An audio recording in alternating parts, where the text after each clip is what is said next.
So I'm really not sure if I'm a toxic boss or not. And I guess if I have to ask that, maybe I am. But like, hear me out. I'm gonna ask a story or tell you a story, and let me know if you think that I'm a shit boss, and maybe I need to change my approach to things. But the thing is, like a month ago, I asked my team. Well, not even a month. Like 3 weeks ago, I asked my team that I wanted them to do something for me and launch this new thing, piece of content style that would usually take people months and months to come up with or build over a few years, have a bunch of people involved. If they're going to do this fast, there'd be a whole bunch of people hired for it, a whole bunch of like resources chucked at it. And instead, I grabbed like 6 or 7 of them in the room and I said, we need to launch this thing on the 19th of February. So next Monday, we're launching.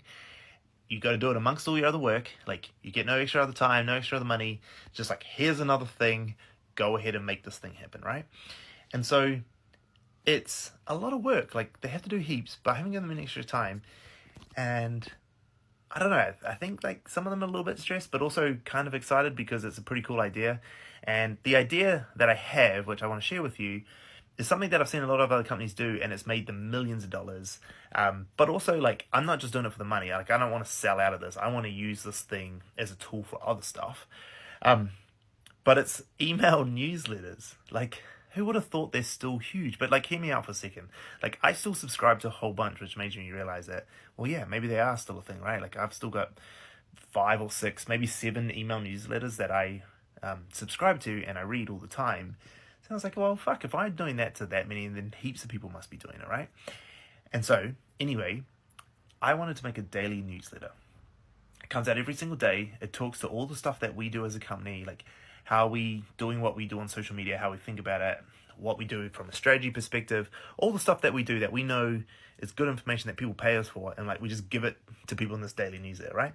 But it's also like really live. Like, if you're a marketing person, you know what it's like. Like, you need like marketing calendars and like what's coming up, like Valentine's is tomorrow, like, and all this sort of shit. But like, that's a fucking nightmare to keep track of. But what if you could have a newsletter in your inbox every day that just like told you what to do? Like, here's the things coming up. Like, here's some ideas of what you could do for Valentine's Day. Like, if you're this sort of brand, like, this is what you should do. Or this sort of content's going viral right now. This is what you need to do to capitalize off of this content and make the most of it yourself. Or, hey, this is how we grew our Instagram from 4,000 followers to 200,000 followers. This is how you could do the same thing. And like, give you a whole bunch of content like that that doesn't really sit well like in a TikTok the same way. Just like a newsletter. That's what I want to do. Now, why do I want to do it?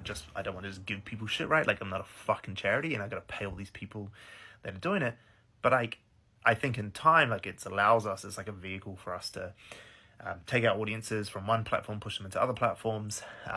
You can sell advertising in these newsletters. Like, it doesn't have to be overt, like, buy this shit, but like, it can just be a newsletter brought to you by Shopify, maybe, right? And they'll pay to be the brand name sitting at the top, and you don't have to have necessarily a massive call to action. And if you do, it can be somewhere down the bottom. If you are a reader, you used to seeing ads in newspapers and whatever, so it's normal.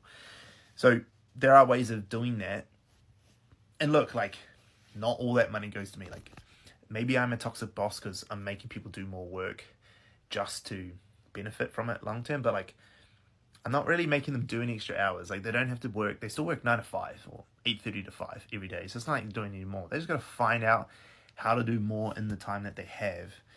And there's this concept of like Parkinson's law that's kind of like the work fills the time, and I feel like this is what it is. So anyway, fucking after all of that, am I a toxic boss? Like, should I be doing this? Like, what do you think? Fucking roast me if you do. I don't care. And the second thing is, if you want the newsletter, the subscription link is in my bio. So you made it this far, you may as well fucking subscribe as well. But yeah, I don't know. Sorry, team, for making you do this, but I think it'd be cool. So anyway, catch you tomorrow.